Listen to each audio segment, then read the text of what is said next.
الحمدللہ رب العالمین والصلاة والسلام علی رسولہ الکریم وعلی آلہ واصحابہ اجمعین اما بعد فاعوذ باللہ من الشیطان الرجیم بسم اللہ الرحمن الرحیم رب اشرح لی صدری ویسر لی امری واحلل عقدۃ من لسانی یفقہوا قولی۔ ہم لوگ اپنی زندگی کا اگر جائزہ لیں تو ہم میں سے ہر انسان کی کیا خواہش ہوتی ہے کہ ہماری زندگی ایک سموتھ پیٹرن پہ چلتی رہے، اس میں کسی قسم کا کوئی غم نہیں ہو، کسی قسم کی کوئی مشکلات نہیں ہو، کوئی پریشانی نہیں ہو، کوئی چیز میری مرضی کے خلاف نہیں ہو، جیسا میں چاہوں ویسی زندگی گزرتی رہے، اور نہ صرف ویسی گزرتی رہے بلکہ تھوڑے ٹائم کے لیے نہیں، مستقل میری مرضی کے حساب سے زندگی چلتی رہے تاکہ میں ایک خوشگوار اور اپنی مرضی کی زندگی بسر کر سکوں۔ لیکن حقیقت اس کے برعکس ہے، ایسا ہو نہیں سکتا۔ جیسا ہم اپنی زندگی کو چاہتے ہیں، بغیر مشکلات کے، بغیر خوف کے، بغیر پریشانی کے، بغیر چیلنجز کے، بغیر کسی کی دشمنی کے، ایسا ہو نہیں سکتا، کیونکہ اس چیز کے بارے میں قرآن میں اللہ تعالیٰ نے فرمایا ہے، اللہ تعالیٰ نے اس چیز کے بارے میں کمٹمنٹ دی ہے کہ تمہاری زندگی کے اندر یہ تمام سچویشنز آتی رہیں گی، کیونکہ اللہ تعالیٰ نے بھیجا کس لیے؟ آزمائش کے لیے۔ اللہ تعالیٰ ہم سب کو دیکھنا چاہتا ہے، الذی خلق الموت والحیات لیبلوکم ایکم احسن عملا۔ موت اور زندگی کا جو نظام اللہ نے بنایا ہے وہ اس لیے بنایا ہے کہ وہ دیکھنا چاہتا ہے کہ تم میں سے سب سے احسن عمل کون کر کے آتا ہے۔ تو جب آزمائشیں آتی ہیں تو اس میں بھی حقیقت میں اللہ تعالیٰ ہمیں آزما رہا ہوتا ہے، ان مشکلات میں بھی اللہ تعالیٰ ہمیں آزما رہا ہوتا ہے، اور آزمائشیں مختلف قسم کی ہوتی ہیں۔ قرآن میں اللہ تعالیٰ نے کیا فرمایا؟ وَلَنَبْلُوَنَّكُمْ بِشَيْءٍ مِّنَ الْخَوْفِ وَالْجُوعِ وَنَقْصٍ مِّنَ الْأَمْوَالِ وَالْأَنفُسِ وَالثَّمَرَاتِ وَبَشِّرِ الصَّابِرِينَ، کہ لازمی طور پر تم لوگ آزمائے جاؤ گے۔ کس چیز سے؟ وَلَنَبْلُوَنَّكُمْ بِشَيْءٍ مِّنَ الْخَوْفِ، کبھی خوف سے، وَالْجُوعِ کبھی فاقے سے، وَنَقْصٍ مِّنَ الْأَمْوَالِ کبھی مال کے نقصان سے، وَالْأَنفُسِ کبھی جانوں کے نقصان سے، وَالثَّمَرَاتِ کبھی پھلوں کے نقصان سے، وَبَشِّرِ الصَّابِرِينَ، اور ساتھ ساتھ اللہ تعالیٰ نے کیا فرمایا کہ ان تمام آزمائشوں سے جو بھی گزرے گا اور جس نے صبر کیا ہوگا اس کو میری طرف سے خوشخبری سنا دو۔ خوشخبری کس کے لیے؟ صبر کرنے والوں کے لیے۔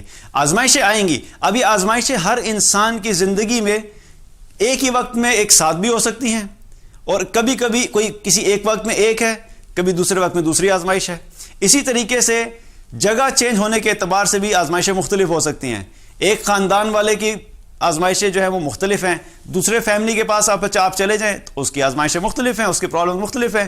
اسی طریقے سے ایک ملک کا آپ ایگزامپل لے لیں، کسی ایک کنٹری کے اندر اگر آپ جائیں گے تو آپ کو لگے کہ یہاں کے پرابلمز اور یہاں کے مسائل مختلف ہیں۔ کسی دوسرے ملک میں جائیں گے آپ کو وہ مسائل نہیں نظر آئیں گے لیکن اس ملک کے اندر کوئی اور مشکلات ہوں گی۔ تو یہ چیز یاد رکھیے کہ پوری دنیا میں کوئی بھی ایسا انسان نہیں ہوگا جو اپنی مرضی کے مطابق زندگی بسر کر رہا ہو اور وہ یہ چاہے کہ میری زندگی میں کسی قسم کی کوئی مشکل نہیں ہوگی۔ اب یہ تو یقین ہے کہ آزمائشیں تو رہیں گی، اگر ہم اس چیز کو پہلی چیز ہم ایکسیپٹ کر لیں تو آدھی مشکل ہماری ویسے ہی آسان ہو جاتی ہے، آدھی مشکل آسان ہو جاتی ہے، کیونکہ ہمیں جب پتہ ہے کہ آزمائشیں رہیں گی تو اس کو ایکسیپٹ کرنا آسان ہوتا ہے۔ آج آپ کی زندگی میں مال کی تنگی ہے، ہو سکتا ہے کچھ عرصے کے بعد اللہ تعالیٰ مال میں وسعت دے دے، لیکن اس وقت ایک نئی مشکل آ گئی، کیا وہ گھر میں بیماری آ گئی، اور آپ پریشان ہو گئے کہ یار ابھی مال والا مسئلہ حل ہوا تھا، ابھی ایک نئی مشکل آ گئی ہے، کیا بیماری آ گئی۔ اچھا، بچوں کی بیماری ٹھیک ہوئی، اس کے بعد اب تھوڑے عرصے کے لیے سکون ہوا، مالی تنگی بھی ختم ہوگی، بیماری بھی ٹھیک ہوگی، خاندان میں کسی کے ساتھ مسئلہ ہو گیا، اب ایک نئی مشکل کھڑی ہوگی۔ پہلے دو مشکلیں آسان ہوئی تھیں، ایک نئی مشکل آ گئی۔ اچھا، وہ مسئلہ بھی حل ہو گیا، کچھ عرصے کے لیے سکون ہوا، آسانی ہو گئی، پھر تھوڑے عرصے کے بعد پتہ لگا کہ جاب میں مسئلہ آ گیا ہے۔ انسان کہتا ہے یار ابھی یہ 3 مسئلے سے میں نکلا تھا، اب یہ 4تھا مسئلہ آ گیا ہے، اور پھر یہ 4 مسئلے حل ہوں گے تو کوئی اور مسئلہ آ جائے گا۔ تو یہی یاد رکھیے کہ زندگی میں مشکلات آتی رہیں گی، مختلف اوقات میں مختلف وقت میں اللہ تعالیٰ مشکلات بھیجتا رہتا ہے اور ہمیں آزماتا رہتا ہے۔ اب یہ جو مشکلات آتی ہیں اور آزمائشیں آتی ہیں، اس میں اصل چیز جو چیز ہمیں ڈفرینشیٹ کرتی ہے کہ ہم ان مشکلات کی طرف رسپونڈ کیسے کرتے ہیں، ہمارا رویہ ان مشکلات میں کیا ہے، ہم ان مشکلات میں ہم کس ڈائریکشن میں چلے جاتے ہیں، یہ چیز ہر انسان کو دوسرے سے ڈفرینشیٹ کرتی ہے۔ ایک وہ لوگ ہوتے ہیں جو اللہ والے ہیں، نیک ہیں، صالحین ہیں، ان کی زندگی میں مشکلات آتی ہیں۔ ان کی زندگیوں میں جب مشکلات آتی ہیں اور آزمائشیں آتی ہیں تو وہ حقیقت میں ان کے درجات کو بلند کرنے کے لیے آتی ہیں۔ ان کے درجات کو اللہ تعالیٰ بلند کرنا چاہتا ہے اور ان کو آزمانا چاہتا ہے. ان کے درجات بلند ہوتے ہیں اور ان کا قرب اللہ سے اور زیادہ بڑھ جاتا ہے. وہ مشکلات ان کو اللہ سے اور قریب کر دیتی ہیں. اور دوسرے لوگ وہ ہوتے ہیں کہ جن کی زندگی میں مشکلات آتی ہیں, جو نافرمان ہیں اللہ کے, جو اللہ کے نافرمان ہیں, ان کو اللہ تعالیٰ مشکلات میں کیوں ڈالتا ہے؟ ان کو اللہ تعالیٰ مشکلات میں اس لیے ڈالتا ہے کہ اللہ تعالیٰ ان کو وارننگ دینا چاہتا ہے. وَلَا نُذِيقَنَّهُم مِّنَ الْعَذَابِ الْأَدْنَىٰ دُونَ الْعَذَابِ الْأَكْبَرِ لَعَلَّهُمْ يَرْجِعُونَ. ہم ان کو بڑے عذاب سے پہلے چھوٹے چھوٹے عذابوں کا مزہ چکھاتے رہیں گے. کس لیے؟ لَعَلَّهُمْ يَرْجِعُونَ, کہ شاید کہ یہ لوگ پلٹ آئیں. اللہ تعالیٰ جب مشکلات بھیجتا ہے نافرمانوں کے اوپر بھی, تو وہ مشکلات اس لیے نہیں بھیجتا کہ اللہ کو ان نافرمانوں سے کوئی نفرت ہے یا ان نافرمانوں کو بھی اللہ تعالیٰ ناکام ہونے دینا چاہتا ہے, بلکہ اس میں بھی اللہ کی خیر ہوتی ہے, اس میں بھی اللہ کی طرف سے بھلائی ہوتی ہے ان نافرمانوں کے لیے, کہ شاید کیونکہ ان کے پاس دنیا میں تمام آسائشیں ہیں جس کی وجہ سے یہ اللہ کو بھولے بیٹھے ہوئے ہیں, ہو سکتا ہے کہ کوئی انہیں چھوٹی سی مشکل دوں تاکہ ان میں مشکل میں آنے کی وجہ سے ان کو رب یاد آ جائے. وہ مشکلات بھی اللہ تعالیٰ اس لیے بھیجتا ہے نافرمانوں کی زندگی میں تاکہ اس کے ذریعے سے بھی وہ واپس پلٹیں. ان کے لیے وارننگ ہوتی ہے. اگر وہ واپس پلٹ جاتے ہیں تو وہ مشکلات ان کے لیے خیر کا باعث بنتی ہیں. لیکن اس کے باوجود اگر وہ اپنی زندگی میں اسی طرح چلتے رہیں گے, اللہ کی نافرمانی کرتے رہیں گے, تو پھر ان کی اپنی ناکامی اور ان کی اپنی بربادی ہے. تو یہ یاد رکھیے کہ مشکلات زندگی میں آتے رہتے ہیں. ہمیں اپنے آپ کا اپنا جائزہ کیا لینا ہے کہ ہم لوگ کس کیٹیگری میں ہوتے ہیں. کیا جب ہمارے اوپر مشکلات آئیں تو کیا ہم نے اللہ سے رجوع کیا؟ ہم پہ جب آزمائشیں آئیں تو کیا ہم نے اللہ کے اور قریب ہوئے؟ جب ہمارے اوپر آزمائشیں آئیں تو کیا ہم نے اللہ کو پکارنا شروع کیا؟ کیا ہماری زندگی میں کوئی تبدیلی آئی؟ اگر کچھ بھی تبدیل نہیں ہوا اور مشکلات آ رہی ہیں اور ہم صرف روئے دھوئے چلے جا رہے ہیں, تو اس سے جان لیجئے کہ ہمیں اللہ کا قرب حاصل نہیں ہوگا, بلکہ ہم اللہ سے اور دور ہو جائیں گے. اس لیے مشکلات دونوں طرح کے لوگوں پہ آتی ہیں. اب ایک چیز یہ ہے کہ مشکلات اگر آ جاتی ہیں تو پھر ہم کیا کریں؟ اکثر یہ ہوتا ہے کہ ہم لوگ یہ سوچتے ہیں کہ یار یہ مشکلات جو ہے نا, یہ فلاں لوگوں نے ہمارے خلاف یہ ایک پلان بنایا تھا, اس لیے ہماری زندگی میں مشکلات آ گئی. تو جو پلان ہے یہ بھی یاد رکھیے کہ آپ زندگی میں جہاں پر بھی رہیں گے, آپ چاہے اسکول میں ہیں, آپ کالج میں جائیں گے, پھر آپ یونیورسٹی میں چلے جائیں گے, پھر ہو سکتا ہے کہ آپ جابس کریں گے یا بزنس کریں گے, یا زندگی میں ایون فیملیز آپ کی بڑی ہوں گی, آپ کی فیملی ریلیشن شپ بڑے ہوں گے, آپ کا سوشل سرکل بڑا ہوگا. جب بھی یہ ساری چیزیں بڑھتی ہیں وہاں پر پرابلمس ہوں گی. وہاں پر آپ کو اچھے لوگ بھی ملیں گے, آپ کو برے لوگ بھی ملیں گے, آپ کو اپنے خیر خواہ بھی ملیں گے, آپ کو وہ لوگ بھی ملیں گے جو آپ کے خلاف پلاننگ کریں گے. لیکن ایک چیز یاد رکھیے کہ جو بھی پلاننگ آپ کے خلاف ہو رہی ہے اور آپ سوچ رہے ہیں کہ میرے خلاف ایک فلاں گروپ ہے جو پلاننگ کر رہا ہے, آفس کے اندر یہ فلاں گروپ ہے وہ جو پلاننگ کر رہا ہے, بزنس کے اندر فلاں گروپ ہے جو میرے خلاف پلاننگ کر رہا ہے, فیملیز میں فلاں گروپ ہے جو میرے خلاف پلاننگ کر رہا ہے, ایک چیز اپنے ذہن میں یاد رکھیے کہ سب سے بہترین پلاننگ کس کی ہے؟ اللہ کی پلاننگ ہے. چاہے ساری دنیا کے لوگ مل کر بھی ہمارے خلاف ایک پلان کھڑا کریں اور وہ اپنی پوری اسٹریٹجی کو بنا لیں, اپنی پوری طاقتوں کو اکٹھا کر لیں, اپنے پورے پلانز کو اکٹھا کر لیں, اپنے پورے ریسورسز کو اکٹھا کر لیں, اور وہ سارے مل کر آپ کو زندگی میں نیچا کرنا چاہیں, آپ کو زندگی میں نقصان پہنچانا چاہیں, لیکن یاد رکھیے کہ ان کا ایک پلان ہے اور ایک اللہ کا پلان ہے. وہ بھی پلان کریں گے اور ایک اللہ کا پلان ہوتا ہے. ہمارا کیا ایمان ہے؟ اللہ تعالیٰ نے قرآن میں کیا فرمایا؟ وَمَكَرُوا وَمَكَرَ اللَّهُ وَاللَّهُ خَيْرُ الْمَاكِرِينَ. ایک وہ پلاننگ کرتے ہیں اور ایک اللہ پلاننگ کرتا ہے, اور جان لو کہ اللہ کی پلاننگ سب سے بہترین ہوتا ہے. اللہ سب سے بہترین پلانر ہے. تو ہمارا کیا کام ہے کہ جب ہمارے خلاف ہمیں محسوس ہو کہ کوئی بھی پلان کر رہا ہے, تو پہلا ایمان یہ ہونا چاہیے کہ ہمیں کوئی نقصان نہیں پہنچا سکتا جب تک کہ اللہ کا حکم نہیں ہوگا. اور دوسری چیز ہم نے کیا کرنی ہے کہ اپنے پلان کے اوپر بھروسہ نہیں کریں. اگر وہ پلاننگ کر رہے ہیں تو آپ ان کے خلاف خود نہیں کھڑے ہو جائیں, ان کے خلاف اللہ کو کھڑا کر دیں, ان کے خلاف اللہ کو ساتھ لے لیں. جب اللہ نے کہا ہے کہ میں سب سے بہترین پلانر ہوں, تو اپنا معاملہ, اپنے حالات, اپنی سچویشن اللہ کے حوالے کر دیں, اور اللہ کے حوالے کرتے ہوئے یہ کہیں کہ یا اللہ, آپ نے قرآن میں یہ کمٹمنٹ دی ہے کہ آپ بہترین پلانر ہیں, تو میں اپنے معاملات آپ کے ہاتھ میں دیتا ہوں. چونکہ آپ بہترین پلانر ہیں تو ان کے پلان کے خلاف آپ میرے لیے کافی ہو جائیں. That's the way we should be responding to the situation. لیکن ہم جب چونکہ خود ہی اپنے پلانز بنانا شروع کر دیتے ہیں, ہم خود بھی کمزور, ہمارے حالات بھی, ہمارے ریسورسز بھی کمزور, ہماری عقل بھی کمزور, تو جب ہمارا پلان کام نہیں ہوتا تو ہم پریشان ہو جاتے ہیں, ہم مزید ڈپریشن میں چلے جاتے ہیں کہ یار میں نے تو بڑی اچھی پلاننگ کی تھی لیکن لگتا ہے ان لوگوں نے زیادہ اچھی پلاننگ کی تھی. فرق کیا تھا کہ ہم نے ان کی پلاننگ کے اگینسٹ اپنی پلاننگ کو لے کے گئے. لیکن اگر کامیاب ہونا چاہتے ہو تو ان کی پلاننگ کے اگینسٹ کسی اور طاقتور پلانر کو لے کے آؤ، اور اللہ بہترین پلانر اور سب سے طاقتور پلانر ہے. اپنے پلانز کو اللہ کے حوالے کر دو اور اللہ پہ توکل کرو اور اللہ پہ بھروسہ کر کے چلتے جاؤ. اب جب مشکلات آئیں گی مشکلات، اس کے علاوہ اور ہمیں کیا کرنا چاہیے؟ جب تک سچویشن بہتر نہیں ہوتی صبر کرنا ہے ہم نے. کیونکہ صبر کرنے کے بارے میں اللہ تعالیٰ نے کیا فرمایا؟ یہاں پر بھی جو قرآن کی جو آیات پڑھی ہیں ان کے اندر بھی اللہ تعالیٰ نے کیا فرمایا؟ وَبَشِّرِ الصَّابِرِينَ. ان سچویشن کے اندر جو لوگ آزمائش میں ڈالے جاتے ہیں، آزمائش میں آنے کے بعد انہوں نے رونا دھونا شروع کر دیا، اللہ سے دور ہو گئے، نماز چھوڑ دی، اللہ میرے ساتھ ہی ایسا کرتا ہے، میری زندگی کے اندر مسائل ہیں، میرے ساتھ ہی ایسا کیوں ہوتا ہے، میرے تو سارے جاننے والے اتنی اچھی سیلریز لے رہے ہیں، میرے سارے جاننے والے اتنے اچھے گھر میں رہ رہے ہیں، میرے سارے جاننے والوں کے بچے اتنے اچھے سکولز اور کالجز میں جا رہے ہیں، میرے فلاں جاننے والے کے بچے تو باہر پڑھ رہے ہیں، میرے ساتھ یہ ساری زیادتی کیوں ہوتی ہے؟ جب انسان اس مائنڈ سیٹ کے ساتھ ہوتا ہے، جب انسان یہ سوچنا شروع کر دیتا ہے، تو یہ سوچ انسان کو اللہ سے اور دور لے جاتی ہے. اور جب وہ اللہ سے اور دور چلا جاتا ہے تو دنیا تو پہلے ہی ہاتھ سے چلی گئی، حالات تو تبدیل نہیں ہوئے نا. اس طرح رونے دھونے سے شکوہ کرنے سے حالات میں کوئی تبدیلی نہیں آئے گی. تو دنیا تو پہلے ہی ہاتھ سے چلی گی. لیکن اس سچویشن کی وجہ سے اگر ہم اللہ کے قریب ہو سکتے تھے تو ہم نے اپنی آخرت بھی اپنے ہاتھ سے برباد کر دی. تو کیا کرنا ہے؟ اللہ کے ساتھ شکوہ شکایت نہیں کرنی، اللہ پہ ہم نے صبر کرنا ہے اور اس پہ بھروسہ رکھنا ہے کہ اللہ نے اچھا کیا ہے. اسی لیے اللہ تعالیٰ نے یہاں پر بشارت کن لوگوں کے لیے دی ہے؟ صبر کرنے والوں کے لیے، رونے دھونے والوں کے لیے نہیں، اللہ سے شکوہ کرنے والوں کے نہیں. جو صبر کریں گے اللہ تعالیٰ کہتا ہے کہ ان کو میری طرف سے خوشخبری دے دو. اور صبر کرنے والوں کے بارے میں قرآن میں اللہ تعالیٰ نے کیا فرمایا؟ بہت ساری جگہ پہ ہر عمل کا ایک اجر ہے. فلاں کو ہم عظیم اجر دیں گے، فلاں کو ہم بہترین اجر دیں گے، مختلف آیات آتی ہیں. لیکن جب صبر والوں کی بات آئی، جب صابرین کا تذکرہ آیا تو قرآن میں تو اللہ تعالیٰ نے کیا فرمایا؟ انما یوفی الصابرون اجرہم بغیر حساب. ہم صبر کرنے والوں کو بے حساب عطا فرمائیں گے. تو صابرین کے لیے اللہ تعالیٰ نے بے حساب اجر رکھا ہے. تو ہم نے پہلی چیز کیا کرنی ہے؟ اس سچویشن میں صبر کرنا ہے. دوسری چیز کہ جب ایسے حالات آ جائیں اور مشکلات آ جائیں تو ہمیں ان لوگوں کے بارے میں سوچنا ہے جو ہم سے پہلے گزر گئے ہیں. کیا ہمارے حالات ان سے زیادہ مشکل ہیں؟ کیا ہمارے حالات ان سے زیادہ مشکل ہیں؟ اللہ کے سب سے مقرب لوگ کون ہیں؟ انبیاء علیہ السلام. اس کے بعد صحابہ کرام رضوان علیہم اجمعین.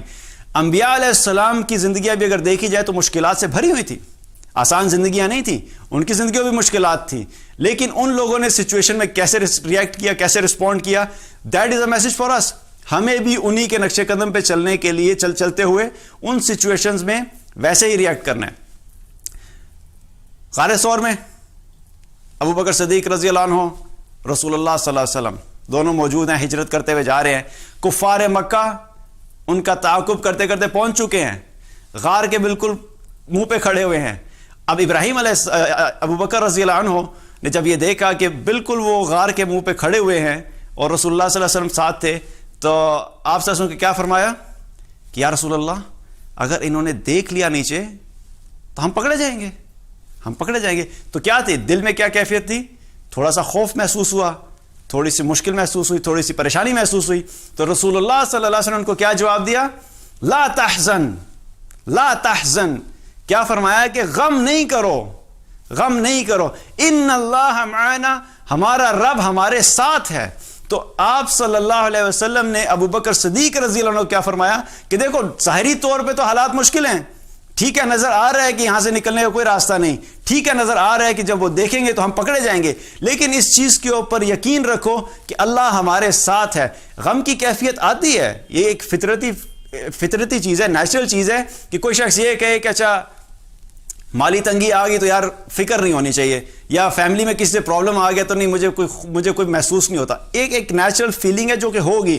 لیکن اصل چیز کیا ہے کہ اس چیز سے نکلنے کے لیے کیا کرنا ہے کہ فوراً اپنے آپ کو یہ ریمائنڈر دینا ہے ان اللہ معنا، کہ اللہ ہمارے ساتھ ہے. چاہے میرے مال میں تنگی آ گئی تب بھی اللہ میرے ساتھ ہے، چاہے میری جاب کا پرابلم آ گیا تب بھی اللہ میرے ساتھ ہے، چاہے میرا فیملی کے ساتھ کسی ساتھ پرابلم ہو گیا تب بھی میرا اللہ میرے ساتھ ہے، چاہے پوری دنیا کے لوگ میرے خلاف پلاننگ کر رہے ہیں تب بھی میرا اللہ میرے ساتھ ہے.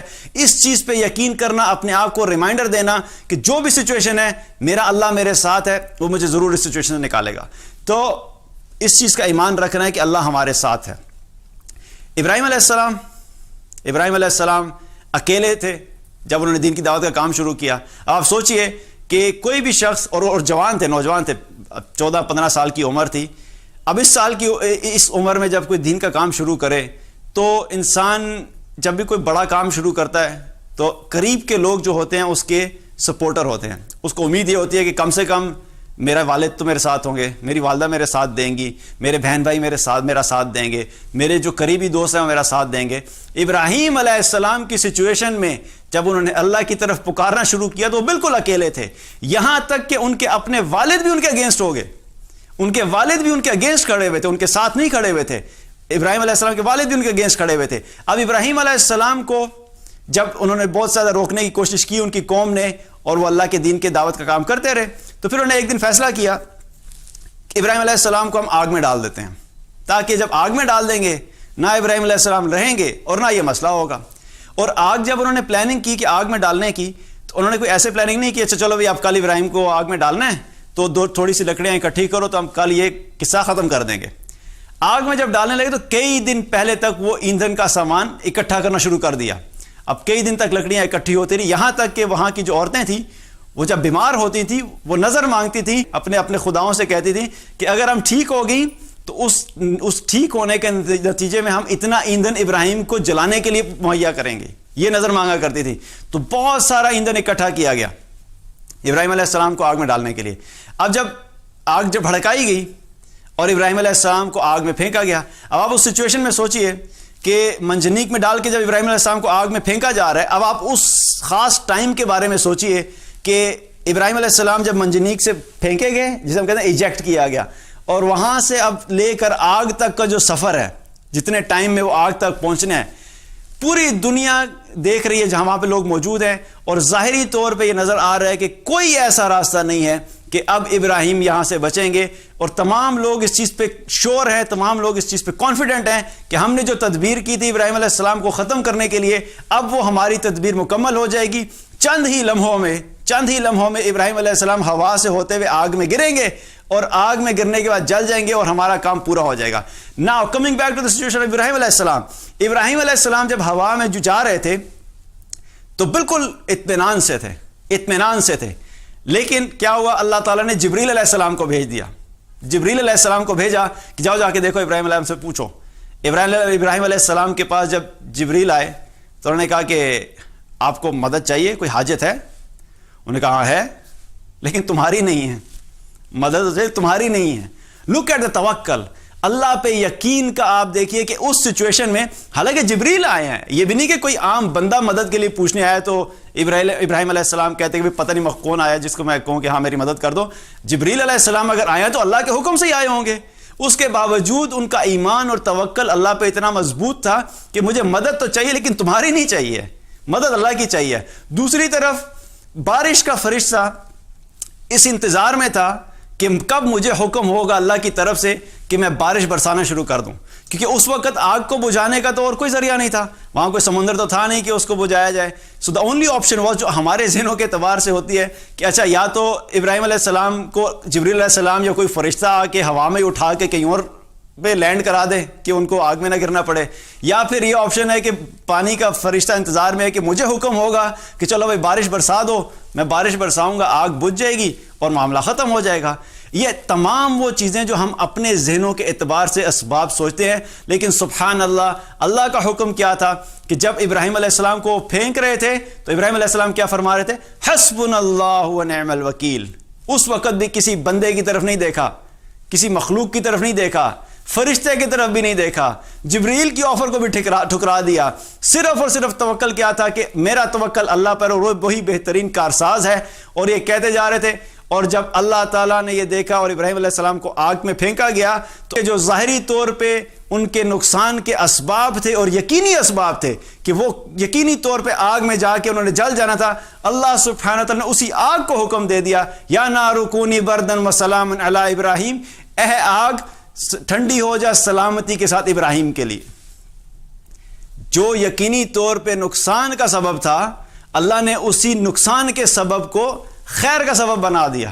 جہاں پہ نقصان یقینی تھا، اللہ نے اسی نقصان کو تبدیل کر کے ان کی راحت اور سلامتی کا سبب بنا دیا. تو ابراہیم علیہ السلام کے لیے اللہ نے آگ کو ہی ٹھنڈا کر دیا. ہمارے لیے کیا میسج ہے اس کے اندر کہ اللہ پہ جب توکل رکھیں گے, اللہ پہ بھروسہ رکھیں گے, اللہ پہ یقین رکھیں گے, تو اللہ تعالیٰ ان تمام مشکل حالات سے ہمیں نکال سکتا ہے جن کو ہم سمجھتے ہیں کہ نہیں بھی میری پلاننگ تو اب جو ہے نا فیل ہوگی. ہماری فیلڈ پلاننگ کے اندر سے بھی اللہ کا پلان کام کر سکتا ہے. ہماری تمام سپورٹ ہونے کے باوجود بھی ہم ناکام ہو سکتے ہیں, اور ہمارے ساتھ کچھ نہ ہونے کے باوجود بھی اللہ تعالیٰ اگر ہمارے ساتھ ہے تو ہم کامیاب ہو جائیں گے. تو یہ وہ لوگ ہیں جن کو ہم نے دیکھنا ہے کہ انہوں نے سچویشن میں کیا کیا. تو اللہ پہ توکل, اللہ پہ بھروسہ کہ اللہ تعالیٰ ہمیشہ ہمارے ساتھ ہے.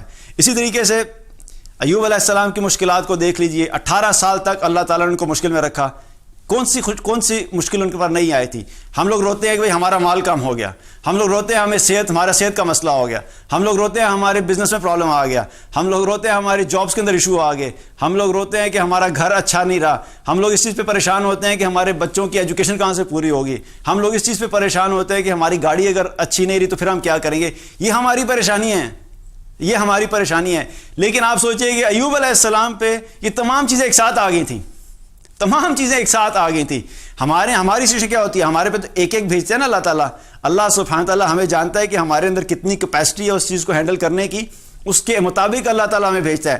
کبھی مال بھیج دیا, کبھی مال کی تنگی بھیج دی, کبھی صحت کی تنگی بھیج دی. ساری ایک ساتھ نہیں آتی, بہت کم ہوتا ہے. اللہ تعالیٰ آزمانا چاہے تو ساری بھیج بھی سکتا ہے, لیکن ہم لوگ اپنی سچویشن دیکھیں تو کبھی ساتھ اکٹھی نہیں آتی. ایوب علیہ السلام پہ ساری اکٹھی آ گئی. بہت زیادہ مال تھا, اللہ نے مال لے لیا. اولاد اللہ تعالیٰ نے بہت زیادہ عطا فرمائی تھی, اللہ نے اولاد بھی لے لی. تمام بچے ایوب علیہ السلام کے جو تھے وہ مر گئے تھے. صحت اچھی تھی, اللہ تعالیٰ نے بیماری دے دی. بیماری بھی ایسی کیا, 18 سال کی بیماری. 18 سال تک جو تھے آپ علیہ السلام اس حال میں رہے کہ آپ موو بھی نہیں کر سکتے تھے, بالکل سٹل. اب یہ ساری سچویشنز اللہ تعالیٰ نے ان پہ مستقل ایک ساتھ بھیج دی. تو اس کے اوپر بھی ان کا کیا ریئیکشن تھا, انہوں نے اللہ سے شکوہ نہیں کیا. انہوں نے اللہ کے ساتھ اللہ کو یہ نہیں کہا کہ اللہ میں ہی آپ کو ملا تھا, یا اللہ آپ نے بھیجنی تھی تو ایک ایک کر کے بھیجتے نا, یہ ساری ایک ساتھ ہی بھیج دی. اس کے باوجود اللہ تعالیٰ کا شکر کیا اور اللہ تعالیٰ کا اس پہ صبر کیا, اور ان کے شکر اور ان کے صبر کے نتیجے میں اللہ تعالیٰ نے ان کو دوبارہ سے وہ سب کچھ عطا کیا, بلکہ نہ صرف وہی سب کچھ عطا کیا بلکہ اس سے بھی کئی زیادہ عطا کیا. تو صبر کے نتیجے میں, شکر کے نتیجے میں اللہ تعالیٰ ہمیں ان مشکلات سے نکالتا ہے اور اللہ تعالیٰ ہمارے لیے آسانیاں پیدا کرتا ہے. تو ہمیں ان لوگوں کی مشکلات سے سبق حاصل کرنا چاہیے کہ ہماری زندگی کی جو مشکلات ہیں وہ اتنی بڑی نہیں ہیں. ہم کئی دفعہ چھوٹی سی مشکل کو بہت بڑا بنا لیتے ہیں. مشکل چھوٹی سی ہوتی ہے لیکن ہم اس کو سوچ کر اس کے بارے میں آگے تخیلات میں اور اپنی سوچ میں اور ایزمپشنز میں اتنا آگے چلے جاتے ہیں. اچھا اگر یہ چلا گیا تو پھر کیا ہوگا, جاب چلے گی تو پھر کیا ہوگا, اچھا پھر میرے پیسے کہاں سے آئیں گے, بچوں کی فیس کہاں سے پے کروں گا, گھر کہاں سے ہوگا, یہاں سے ہم چلے جائیں گے تو کیا ہوگا. اتنا بڑا ہم اس کو ہوا بنا لیتے ہیں کہ ہمیں یوں پتہ بھی نہیں لگتا کہ آئندہ جب بائی دا ٹائم ہم آگے پہنچتے ہیں تو پتہ یہ لگتا ہے کہ حقیقت میں جو سب کچھ ہونا تھا وہ ہوا ہی نہیں, جو سب کچھ ہم سوچ رہے تھے وہ ہوا ہی نہیں, اور اللہ تعالیٰ نے بغیر مشکلات سے ڈالے ہوئے نکال دیا. تو مشکلات میں اپنے ذہن کو بھی کنٹرول کرنا, اپنے ذہن کو بھی کنٹرول کرنا کہ اللہ تعالیٰ پہ یقین رکھیں کہ اللہ نے جو بھی کرنا ہے بہتر کرنا ہے. اور ہماری تمام پلاننگ کے باوجود